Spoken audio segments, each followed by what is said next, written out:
What's up, addicts? Welcome to the Fantasy Addiction Network. All right, we finally got it for you. Our rookie wide receiver rankings. I know a lot of people do rookie drafts right away, so we wanted to make sure we get this out there for you guys. And if you want to see the entirety of our rankings, we actually have them up for free on our website. So link in the description, or go to fantasyaddictionnetwork.com. Check those out. Now, without further ado, let's get into these rookie wide receiver rankings. Now, I wanted to put them in as a top 10, but just the way that the tiers fell for us, there is a one more guy that we want to throw in there. So to this video, we'll be doing a top 11, and we'll begin with number 11, Mr. Bryan Edwards, that went to the Las Vegas Raiders. Now, Bryan Edwards is a late declare, and he suffered an injury before the combine, which prevented him from testing, which was a bummer for him and probably helped drop him a bit. But this guy is a physical freak. Now, this guy I am super pumped about. I do know that, historically there aren't a lot of receivers that end up performing in fantasy when they are late declares. But in this instance, I am willing to, forgive that a little bit. He did go a little bit later, so you can probably get him pretty late in fantasy drafts. A lot of people are super hyped about Henry Ruggs, but I think Bryan Edwards has a decent chance of actually leading that team in terms of targets and receptions. He is more of your prototypical X. Henry Ruggs is a field stretcher who can create yards after catch, as we'll get into it here in a little bit, but I really like Bryan Edwards. All right, now let's get into our top 10. So number 10, we have Brandon Aiyuk going to San Francisco. Now, Brandon Aiyuk is kind of a redundant asset when it comes to the 49ers, because he plays a similar role in college that we saw Deebo Samuel play for the 49ers last year. So most likely he'll end up slotting in where Emmanuel Sanders was. My biggest concern here is just the overall lack of, well, for one, passing attempts. Jimmy Garoppolo doesn't typically throw the ball a lot. That team loves to run the ball. George Kittle is going to get his, and if Deebo Samuel and Brandon Aiyuk are basically going after the same targets, I don't see a lot of room for ceiling in that offense. Yes, I do think Brandon Aiyuk is going to be successful as a player for the 49ers. They loved what he could do. He suffered a groin injury that probably hurt his combine numbers a little bit, so probably a little bit better of an athletic profile than what we've seen at the combine. But overall, from a fantasy perspective, I'm just not seeing it. I don't see where the room is for him to take over and be a consistent fantasy producer, so that's why I have him at my number 10. He's in my tier 4, by the way, as well. And then another guy that's in my tier 4 is Laviska Shenault. So Laviska Shenault, another guy that was dealing with actually quite a few injuries, had a groin surgery after the combine, so that also most likely hurt his combine numbers. I believe he ran somewhere in the 4.6, but we'd expect him to be at least a tenth or 2/10 of a second quicker on the 40 time, because from tape he's pretty fast. Now, Laviska Shenault does not he doesn't fit the build of your typical out receiver, so I don't think this actually hurts DJ Chark at all, and I think this is actually a really good fit for him. This is going to be a good way for the Jaguars to tell if Gardner Minshew is their future. I do really like this landing spot for him. He definitely has a lot of risk considering his injury profile as is, and the Jaguars aren't really known for airing the ball out. But overall, you're going to be able to get him at a discount because he went a little bit later in the draft. And going to Jacksonville, I think a lot of people are going to be scared off by the fact that Chark is there. I think that this system can support 2 wide receivers, so I do like Laviska Shenault. He is my number 9. Okay, so now we're jumping into tier 3, guys we like a bit better than the guys we just talked about. So getting into our number 8, now we have Michael Pittman, wide receiver, going to the Indianapolis Colts, coming out of USC, ran a 4.52 40 time, but has a really decent speed score for his size and weight, 6'4", 223 pounds. And this guy is pretty explosive and is definitely supposed to be the heir apparent to T.Y. Hilton there on the outside. Now, as to who his quarterback will be long term, I think that is probably the biggest gamble that you have with taking Pittman, but he's coming at a bit of a discount. He was selected, the second pick in the second round, right behind T. Higgins.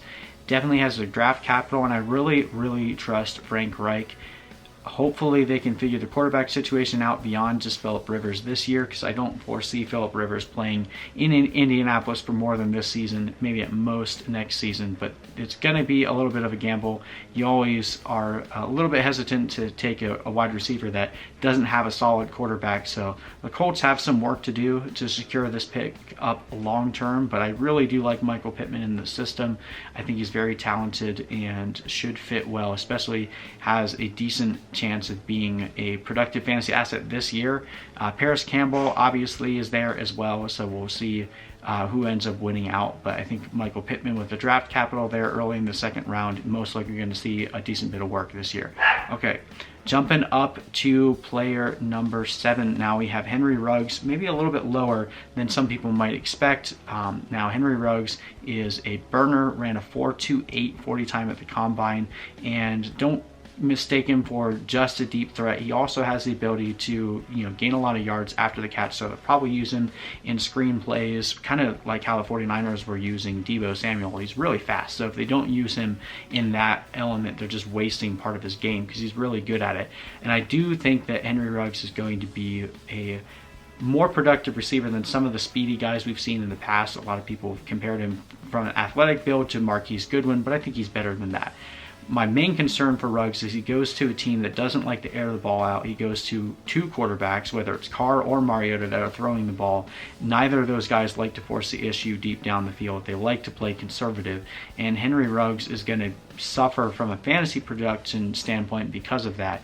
He's probably going to be one of those guys that you see gets like a 35-point bomb 3 weeks out of the season, and then he has like 5 or 6 weeks where he doesn't even break 10 points.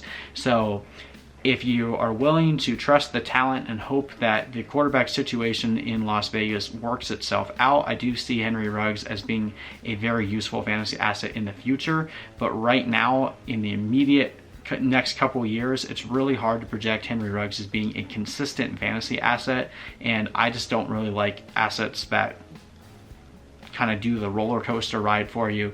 I mean, we've seen for a while now that that's kind of what Amari Cooper does there in Dallas, or even back when he was with Oakland. He would just disappear on you for half the season, and if you're going to have to spend a high capital pick, I'd rather take a running back or a wide receiver that I'm going to be able to rely on weekly.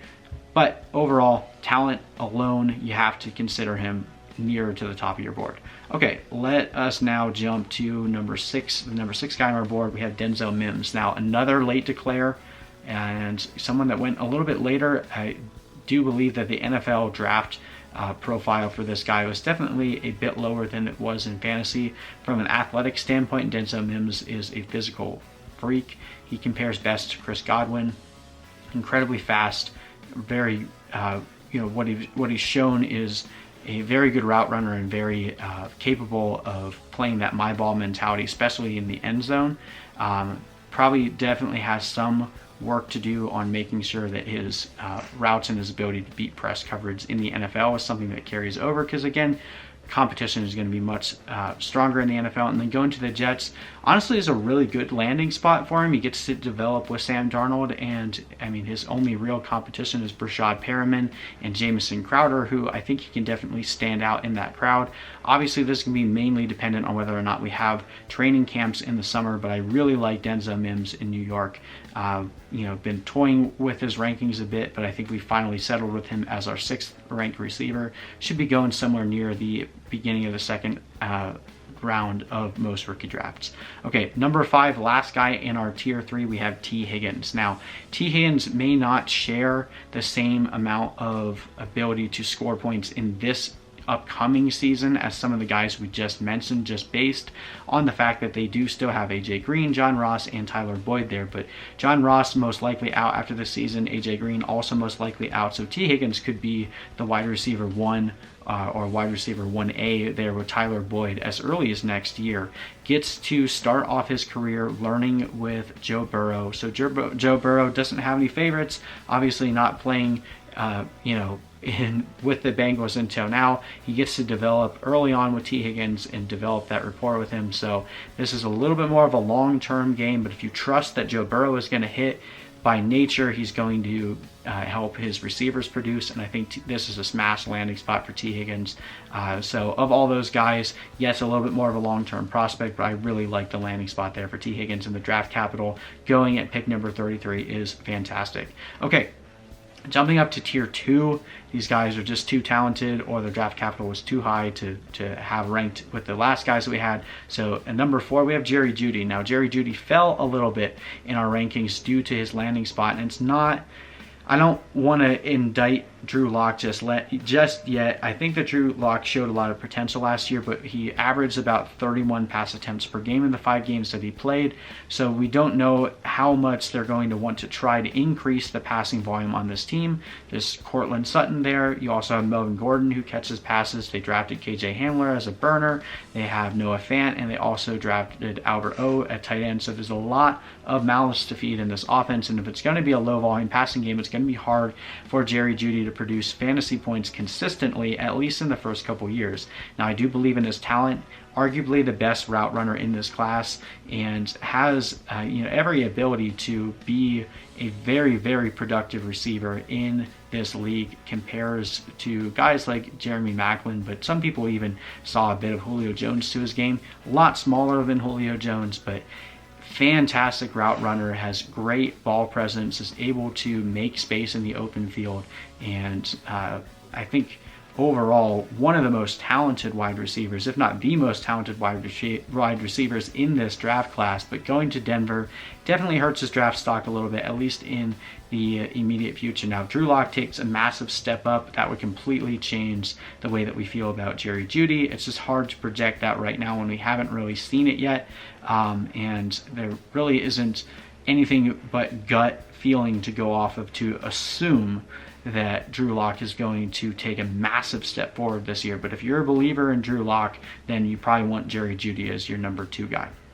Okay, number 3, we have Justin Jefferson going to the Minnesota Vikings. Now, Minnesota's wide receiver room outside of Adam Thielen is pretty gross.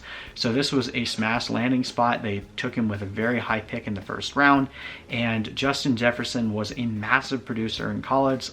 Again, on LSU, there's a lot of volume to go around, but still getting over 110 receptions and 18 touchdowns, I believe, in a single season is ridiculous for a receiver.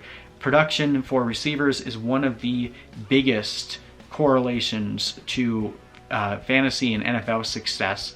So he had the best production profile in his junior year of anyone in this entire draft class. So I really like what Justin Jefferson brings to the table. Now, he played a lot of his time in LSU in the slot, and the Vikings don't like to run a lot of 3 wide receiver sets. Last year, I think they had the lowest amount of pass attempts with a slot receiver. So whether or not Justin Jefferson can produce is going to rely on one of 2 things: either that they change their offensive philosophy a little bit so that way he is able to man the slot, or that they actually put him on the outside. Is he able to beat press coverage? Is he able to adapt to playing outside in the NFL? That might be a little bit of a push to see if he can adapt his role that much. I think he's talented enough to do it. We saw on film that he has massive big play ability, and I really think that he can do it. But there is a little bit of a risk taking him here. But I think overall, going in there with Stephon Diggs leaving, all those vacated targets, this is a really good landing spot for him. The Vikings had a really good draft, so this should be another solid team. Really like Justin Jefferson there. All right, our second wide receiver, Jalen Reagor, going to the Philadelphia Eagles. Now, before the draft, we had Reagor ranked as our 4th ranked receiver, but he jumps up to number 2 because, of course, going to the Eagles had arguably the worst wide receiver core in the entire NFL heading into the offseason. They didn't really do anything to address it in free agency. So now we get Jalen Reagor there to man the outside. He is a bit of an underrated prospect. I know a lot of Eagles fans were upset with the Jalen Reagor pick over Justin Jefferson, but I do think Reagor fits that offense pretty well. He's more of what you would want in an outside receiver, as I just mentioned with Justin Jefferson. Played in the slot a lot. Arguably, you could say that Justin Jefferson definitely played second fiddle to Jamar Chase there in LSU, whereas Jalen Reagor was the true alpha in TCU. He played through some terrible, absolutely terrible quarterback play and was still able to make a pretty decent meal out of the crap that he was served up. So I love Jalen Reagor in the Eagles, and I think he's being massively undervalued in drafts right now.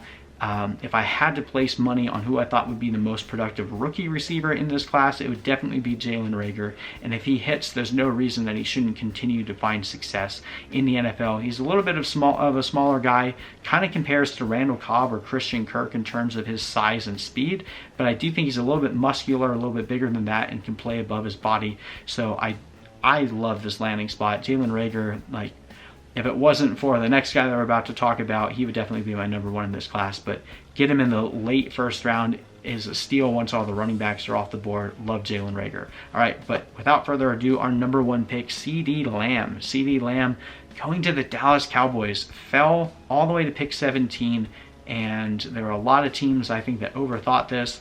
Falcons probably should have taken him at number 16, but let him fall to the Cowboys at number 17. Giving Dak Prescott yet another weapon. He's going to play alongside Amari Cooper and Michael Gallup there.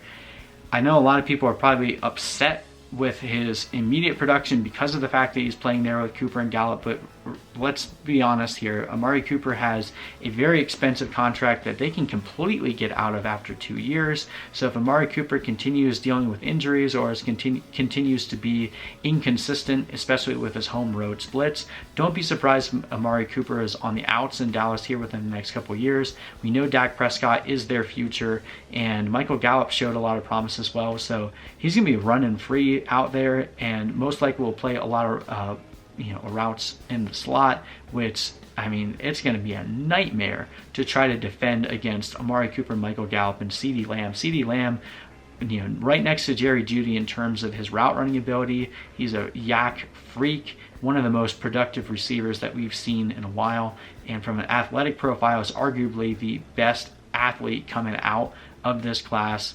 I love the fit there with CeeDee Lamb getting to develop and go to a team with a really good quarterback. You're expecting CeeDee Lamb to go to a team like the Raiders or the Jets, where the quarterback play is a little bit more suspect, but getting to play with Dak Prescott, don't overlook this, guys. Yes, he's probably not going to be the number one fantasy producer in year one, maybe not even in year two, but you got to play the long game in Dynasty, and CeeDee Lamb is by far the most valuable wide receiver coming out of this class. Landing with the Dallas Cowboys was absolutely perfect for him.